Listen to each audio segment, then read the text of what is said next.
देखो आज नया टॉपिक स्टार्ट करेंगे, electromagnetic induction EMI. Magnetism and matter हमने पूरा कंप्लीट कर दिया है। उसमें डायमैग्नेटिक, पैरामैग्नेटिक और हिस्टेरेसिस लास्ट टाइम पे हमने बताया था। हिस्टेरेसिस कर्व, उसको अच्छे से रिवाइज कर लेना, बहुत इंपॉर्टेंट है। इलेक्ट्रोमैग्नेटिक इंडक्शन की बात करते हैं। जब हमने मैग्नेटिक इफेक्ट ऑफ करंट आपको बताई थी, मैग्नेटिक इफेक्ट ऑफ करंट में हमने ये बताया था कि करंट का जो मैग्नेटिक इफेक्ट होता है, उस ने सबसे पहले ये बताया कि अगर कहीं पर भी चार्ज मोशन में है, चार्ज क्या करता था, किसी पर्टिकुलर वेलोसिटी से मूव करता था या कहीं करंट फ्लो करती थी, तो उस फ्लो ऑफ करंट की वजह से मैग्नेटिक फील्ड क्रिएट होती थी। इसे हम क्या बोलते थे, magnetic effect of current.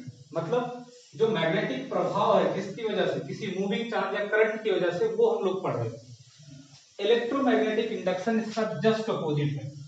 Just opposite का मतलब यहाँ मैग्नेटिज्म की वजह से इलेक्ट्रिसिटी क्रिएट होगी, मतलब इलेक्ट्रिक करंट इंड्यूस होगी due to the magnetic effect. और इसको सबसे पहले फैराडे और हेनरी, जो साइंटिस्ट थे, उन्होंने बहुत उस पर काम करा।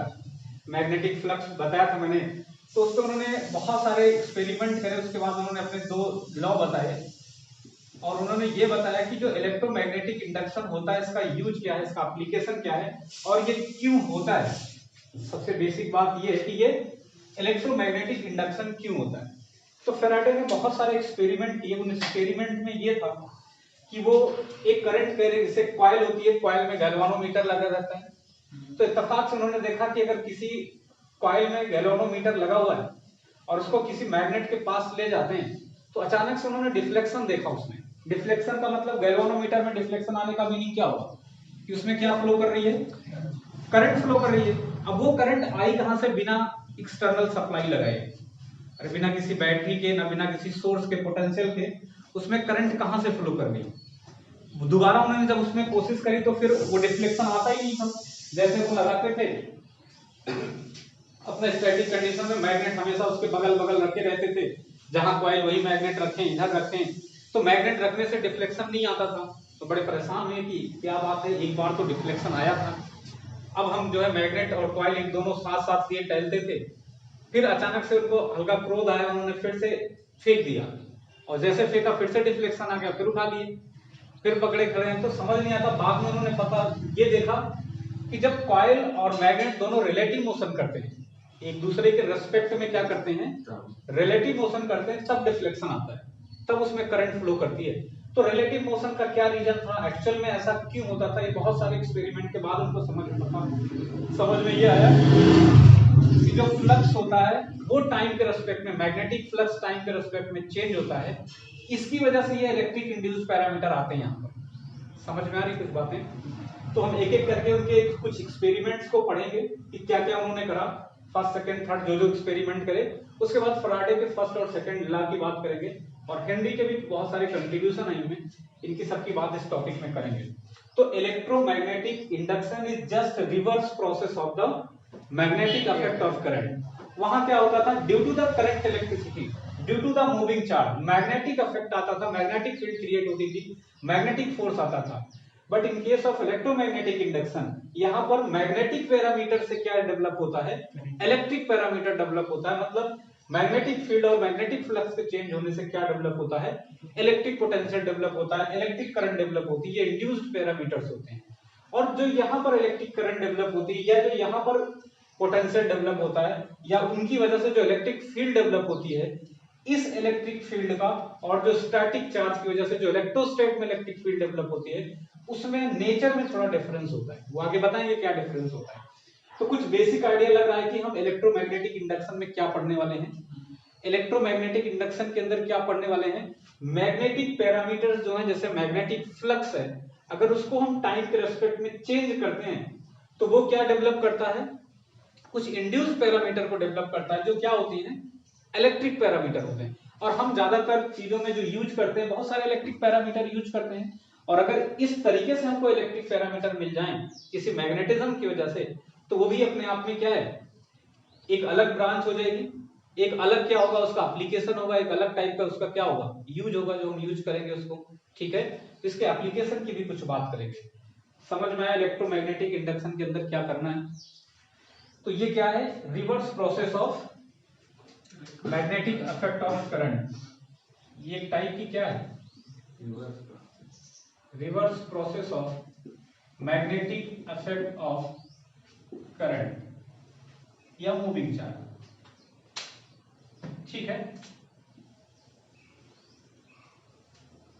तो इसमें नोट करने जैसा कुछ है नहीं, अब आगे बढ़ते हैं। तो फैराडे और हेनरी के एक्सपेरिमेंट्स की बात करते हैं।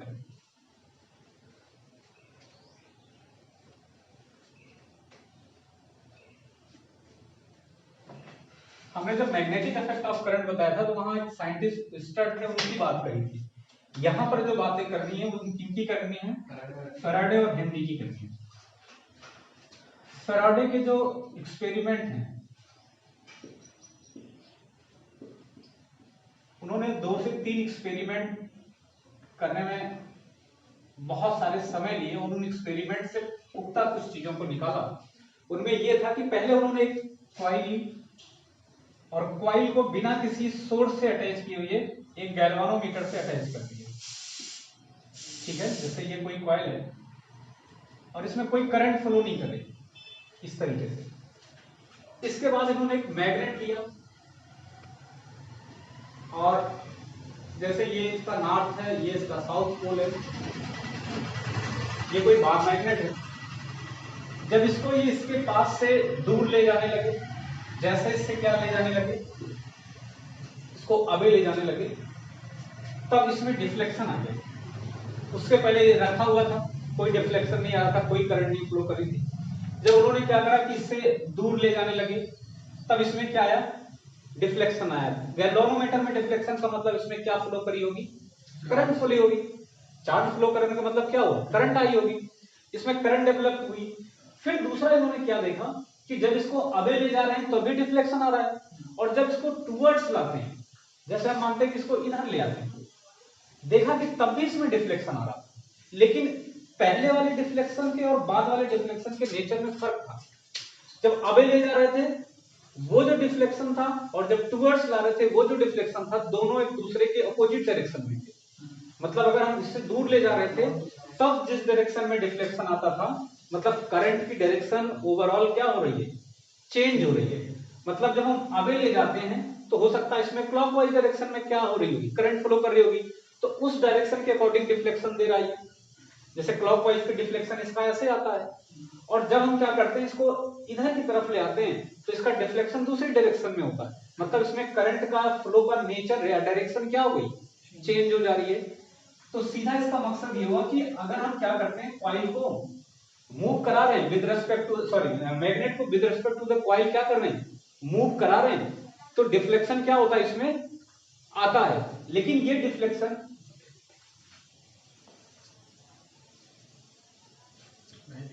जो मैग्नेट है इसको अबे ले जाएं तब भी ये डिफ्लेक्शन देता है गैल्वानोमीटर में, और इसको टुवर्ड्स ले आए तब भी ये डिफ्लेक्शन देता है गैल्वानोमीटर में। तो ये तो उन्होंने पहला एक्सपेरिमेंट करा, और उस एक्सपेरिमेंट में उन्होंने ये देखा, फर्स्ट एक्सपेरिमेंट में, कि गैल्वानोमीटर में डिफ्लेक्शन तब आता है जब ये रिलेटिव मोशन करती है। मतलब अगर इसको हम अबे ले जाएं या टुवर्ड्स लाएं तो क्या करेगा, इसमें डिफ्लेक्शन आता है। और ये डिफ्लेक्शन डिपेंड करता है कि हम अबे ला रहे हैं तो कि मतलब अलग डायरेक्शन में होगा, और टुवर्ड्स मतलब टुवर्ड्स ला रहे हैं तो अलग डायरेक्शन में होगा, अबे ले जाएंगे तो अलग डायरेक्शन में होगा। दूसरी ऐसे ही अगर हम क्या कर सकते हैं, इस कॉइल को इसको रेस्ट में करें, कॉइल मूव अप कराएं, तो कॉइल के भी मूव कराने से मतलब दोनों के बीच में अगर रिलेटिव मोशन हो रहा है तब भी क्या होता है, इसमें डिफ्लेक्शन शो होता है। तो एक तो उन्होंने ये एक्सपेरिमेंट करा। दूसरा उन्होंने ये करा कि अब की बार उन्होंने दोनों कॉइल ही रख दी। ठीक है, जैसे ये कॉइल है और दूसरी भी कॉइल है, और जब दोनों कॉइल रखा और एक को क्या करा कि एक से तो गैल्वानोमीटर अटैच कर दिया इस तरीके से, और दूसरी कॉइल से क्या करा, इसमें एक्सटर्नल सप्लाई लगा के पोटेंशियल लगा V। और इसको करने के बाद उन्होंने ये देखा कि जब हम इस सप्लाई करते हैं तो इसमें क्या होता है, जैसे हमने पोटेंशियल डाला इसमें करंट आ गई। अब एक फिक्स करंट इसमें अगर फ्लो कर रही है तो इसके अंदर मैग्नेटिक फील्ड हो गई। ठीक है। और मैग्नेटिक फील्ड कैसी होगी, वो डिपेंड करता है किसमें, करंट किस डायरेक्शन में है। अगर जैसे ऐसी करंट है तो इधर मैग्नेटिक फील्ड होगी, एक साउथ बनेगा दूसरा नॉर्थ पोल बन जाएगा। अब जब इसमें ऐसा क्रिएट हो गया, अब इस कॉइल को हम आगे पीछे करें या इस कॉइल को आगे पीछे करें, एक दूसरे के रेस्पेक्ट में किसी को भी आगे पीछे करें, तो जैसे ही हम क्या करते हैं ये काम करते हैं, फिर से इसमें डिफ्लेक्शन आ जाता है। इसका मतलब ये तो बाहर मैग्नेट की तरह वर्क कर ही रहा है। मतलब अगर दो कॉइल एक में जिसमें मैग्नेटिक इफेक्ट हो या जिसमें करंट फ्लो कर रही हो, तो बाहर मैग्नेट की तरह वर्क करने लगी। अब इस कॉइल को अगर हम आगे पीछे करते हैं या इसको आगे पीछे करते हैं तो इसमें डिफ्लेक्शन आता है। और बिल्कुल सिमिलरली जैसे इसको हम क्या करते थे, अबे ले जाते थे तो डिफ्लेक्शन का नेचर अलग होता था, और टुवर्ड्स लाते थे डिफ्लेक्शन का नेचर अलग आता था। बिल्कुल ऐसे यहां में भी क्या होता है, जैसे हम इसको टुवर्ड्स लाते हैं तो इसमें जो करंट फ्लो करती है, जो इसका डिफ्लेक्शन होता है गैल्वेनोमीटर का, वो अलग डायरेक्शन में होता है।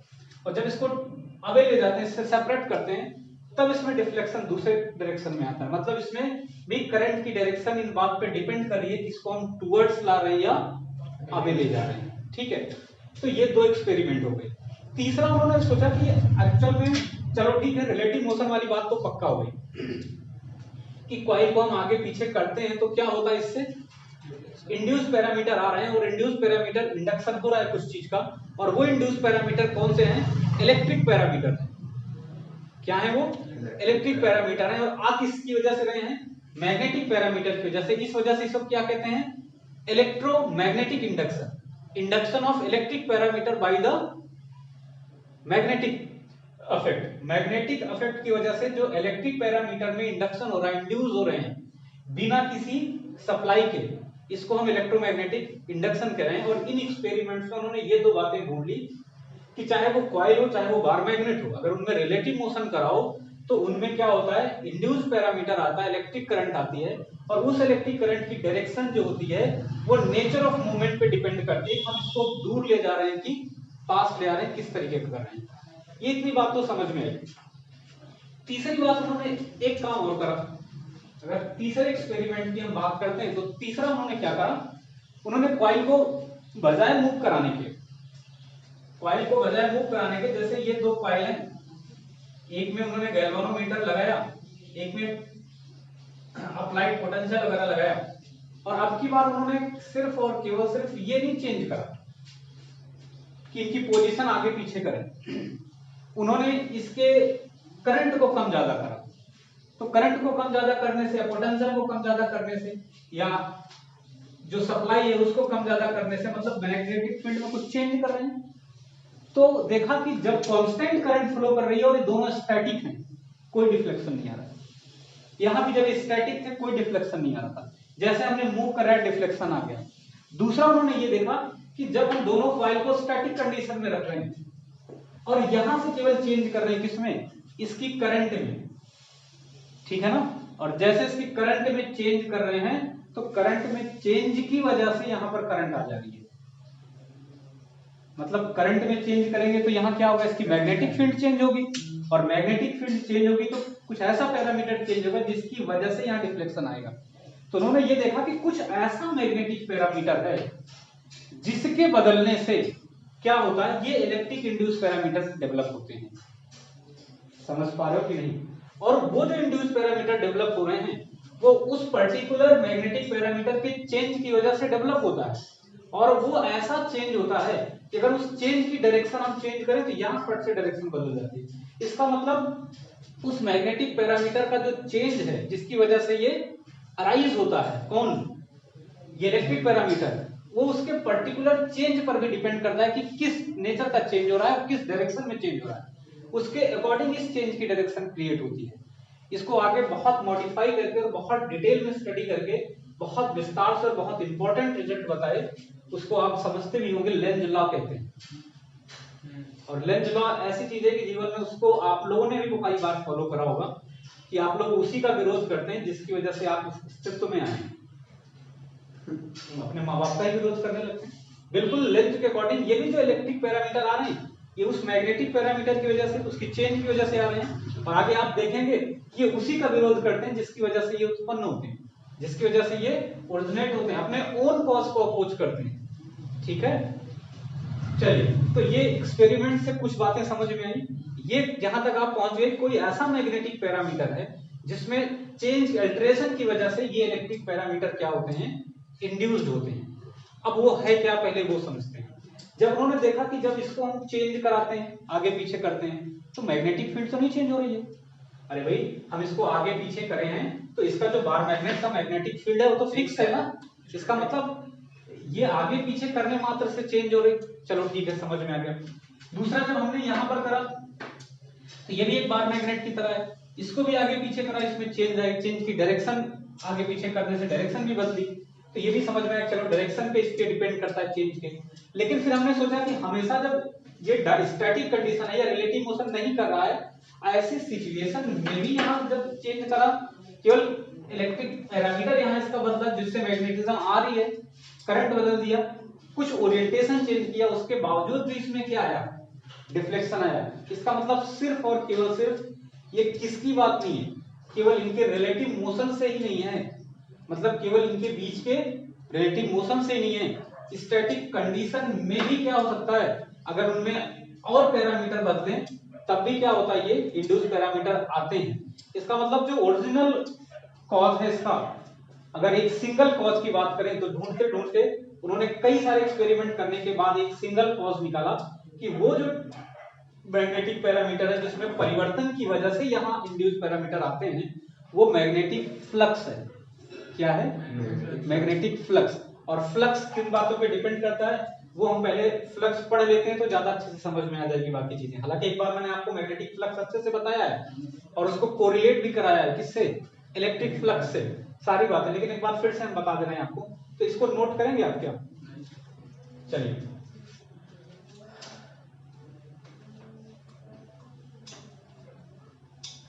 अब देखिए कि मैग्नेटिक फ्लक्स क्या होता है। ये ऐसा पैरामीटर है, अगर ये आपने समझ लिया तो आगे की चीजें आपको समझ में आएंगी, अदरवाइज फिर दिक्कत होगी, हर बात फ्लक्स से ही क्रिएट होगी। इलेक्ट्रिक फ्लक्स हमने क्या बताया था, ई को बताया था इलेक्ट्रिक फ्लक्स, 5 को हमने कहा था स्केलर क्वांटिटी है, ई डॉट डी होती है, ठीक है ना।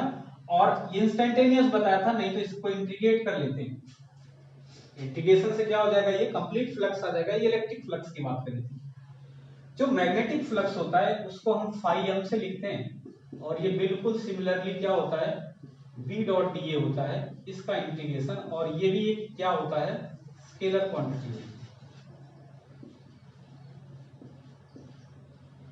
तो इसका मतलब ये हो कि ये इन दोनों वेक्टर क्वांटिटी के क्या है, ये डॉट प्रोडक्ट है।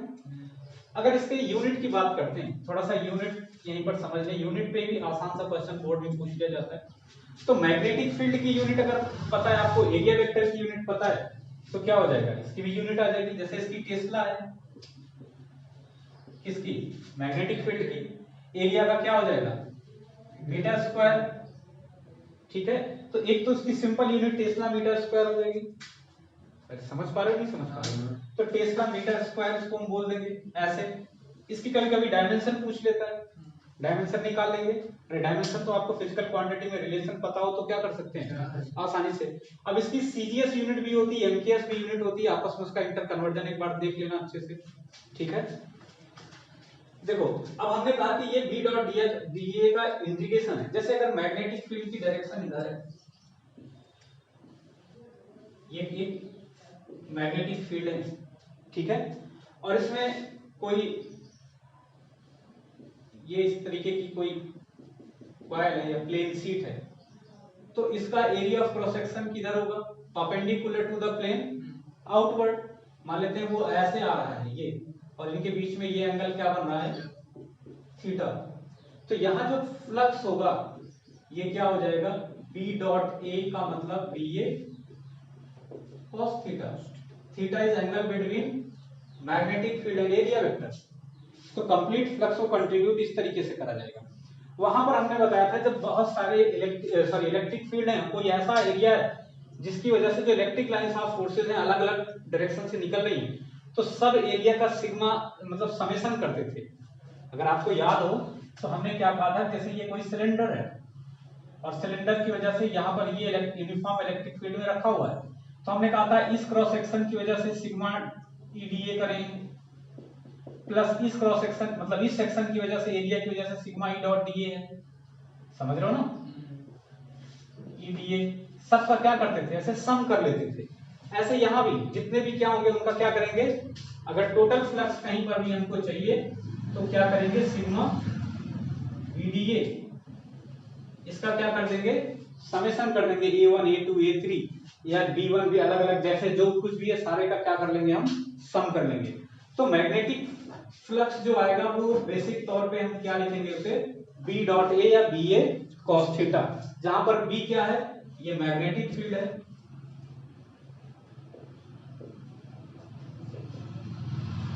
ये एरिया वेक्टर है, और थीटा जो है किसके किसके बीच का एंगल है,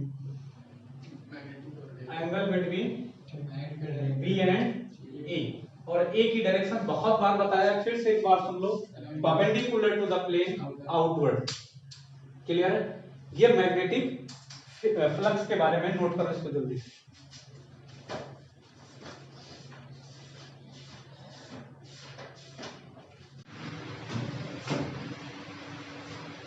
तो मैग्नेटिक फ्लक्स समझ में आया सबको? मैग्नेटिक फ्लक्स पे हम सोच रहे हैं थोड़ा सा और क्लियरिटी कर लो कि हम इंटीग्रेट करेंगे किसी चीज को, तो इसके कैलकुलेशन के लिए क्या करते हैं कि अगर आपको छोटे से पार्ट के लिए मालूम है या वेरिएबल फील्ड की वजह से मालूम है, तो आप क्या करेंगे, उसको इंटीग्रेशन से कैलकुलेट करेंगे। जैसे अगर हम बात करते हैं, हमने कहा कि जो मैग्नेटिक फ्लक्स होगा फाई, वो ई डॉट डीए का, सॉरी बी डॉट डीए का क्या होगा, इंटीग्रेशन होगा, और बी डॉट डीए का अगर इंटीग्रेशन है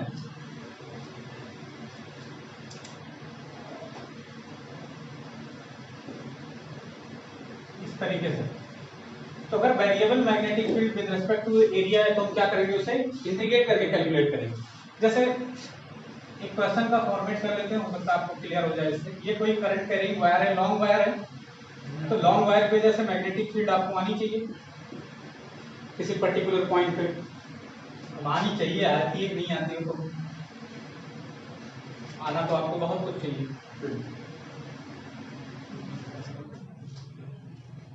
ठीक है।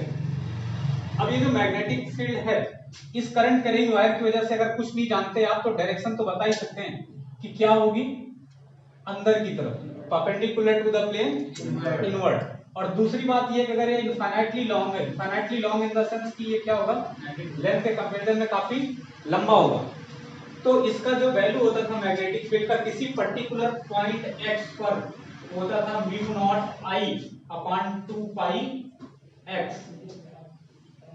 अगर थोड़ा बहुत भी आपको मेमोराइज है तो यहां से अगर x डिस्टेंस पे मैग्नेटिक फील्ड ये है, इस पॉइंट पे छोटा सा एलिमेंट हम काटते हैं इस एरिया का, इसका टोटल एरिया a है, अगर ये लेंथ a है और ये लेंथ क्या है, b है, तो टोटल एरिया क्या हो जाएगा, a इंटू बी हो जाएगा।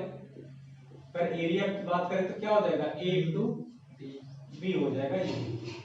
यहाँ पर हमने आपसे कहा कि मैग्नेटिक फील्ड की डायरेक्शन क्या होगी, अंदर होगी। अंदर का मतलब perpendicular to the plane inward. उसको कैसे रिप्रेजेंट करते हैं, क्रॉस से। एक छोटी सी पट्टी हमने काटी है, वहां पर मैग्नेटिक फील्ड बताने की कोशिश कर रहे हैं। ये dx लेंथ की छोटी सी क्या है, कहां पर, यहां से कितनी डिस्टेंस, x पे। तो यहां पर अगर मैग्नेटिक फ्लक्स इतने की वजह से हमको पता पड़ जाए तो पूरे की वजह से निकाल सकते हैं इंटीग्रेट करके। अब समझिए ये मैग्नेटिक फील्ड वेरिएबल है कि कांस्टेंट है। अगर इसकी वजह से, इस करंट कैरिंग वायर की वजह से जो मैग्नेटिक फील्ड है इस एरिया पर, वो वेरिएबल है कि कांस्टेंट है।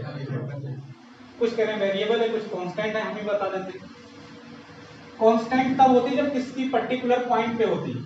अब क्या है, यहां से लेके इतने एरिया पे इसकी x बदलती जाएगी ना, अरे यहाँ कुछ x अलग होगा, यहाँ कुछ अलग होगा, यहाँ कुछ अलग होगा, यहाँ कुछ अलग होगा, यहाँ कुछ और, तो x चेंज होगा तो क्या होती जाएगी, मैग्नेटिक फील्ड चेंज होती जाएगी। और मैग्नेटिक फील्ड अगर चेंज होगी तो जाहिर सी बात है हमको फ्लक्स कैलकुलेट करना है, तो वेरिएबल मैग्नेटिक फील्ड या किसी वेरिएबिलिटी के लिए क्या करते हैं, हम इंटीग्रेशन करते हैं।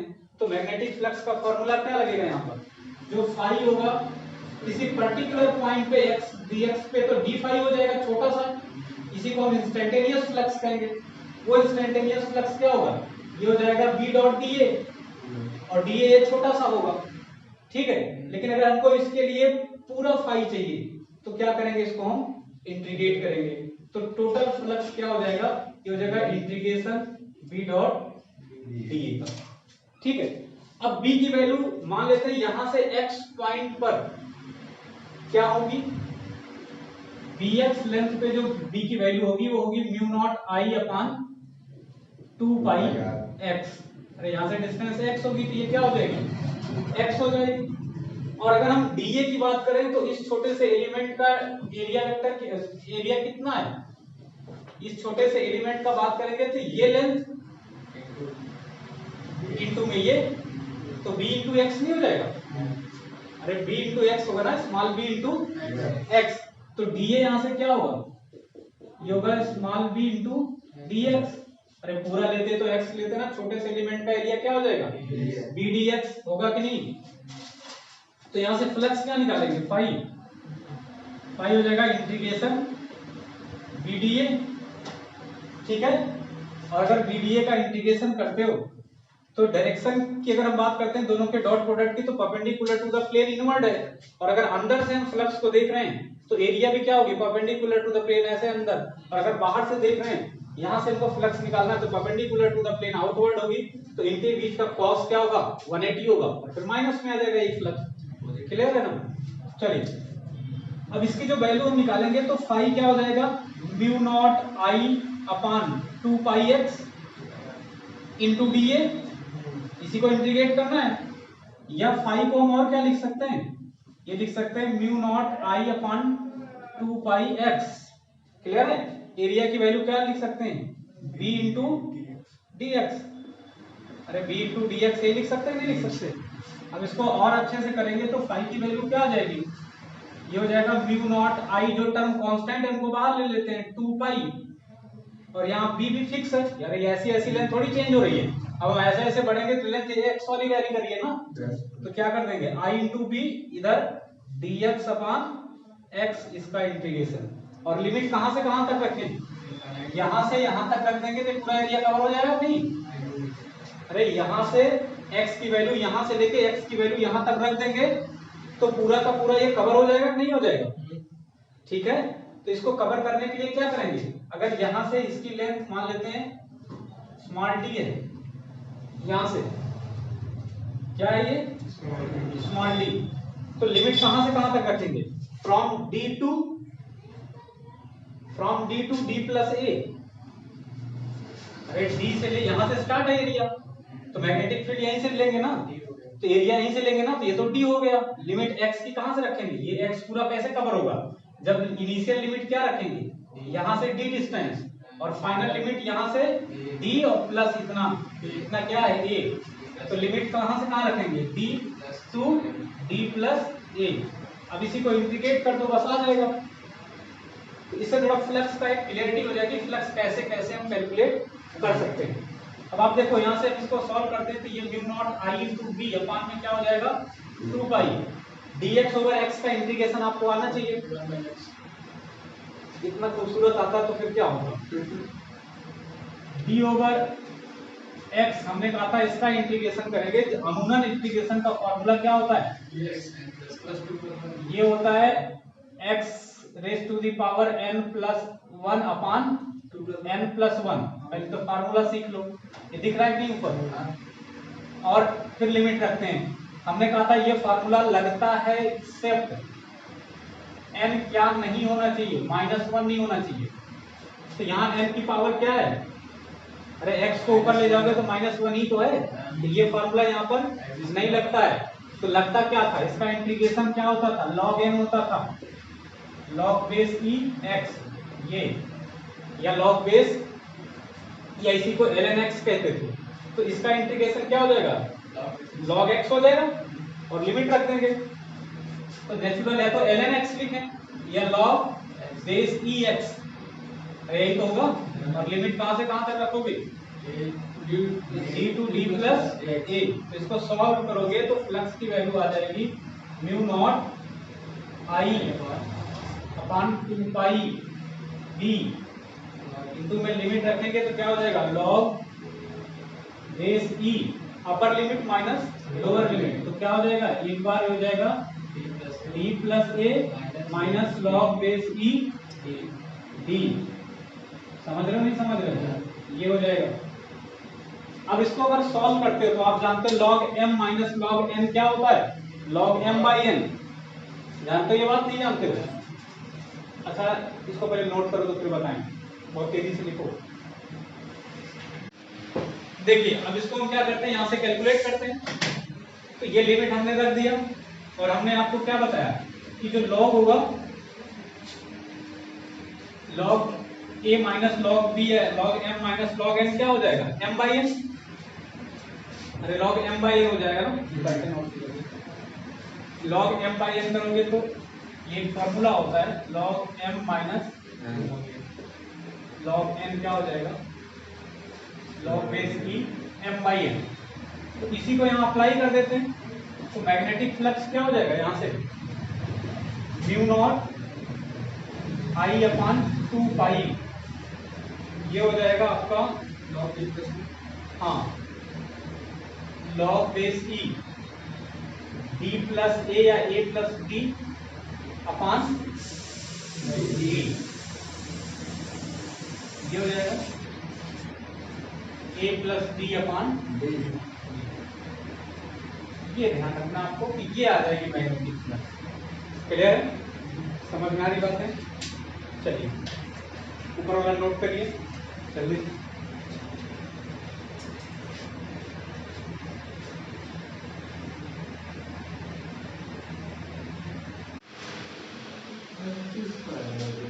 तो ये मैग्नेटिक फील्ड जो हो जाएगी, ये क्या हो जाएगी,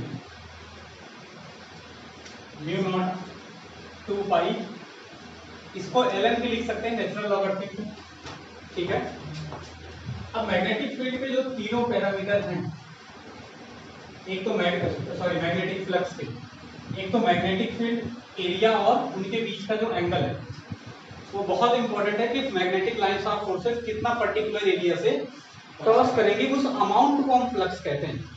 समझ रहे हो ना, मैंने बताया कि जैसे ये आपका कोई क्या है, ये एरिया है, अब ये थिन शीट है, अगर हम क्या करते हैं इससे ऐसे electric field magnetic field cross करते हैं, ठीक है, और एक दूसरा तरीका है कि ऐसे ऐसे, तो फ्लक्स अमाउंट किससे ज्यादा क्रॉस होगा, ऐसे ऐसे, इसका मतलब ज्यादा फ्लक्स लिंक करेगा, ऐसे ना के बराबर करेगा थिन शीट होगी तो, और ऑब्लिक करेगा तो क्या होगा,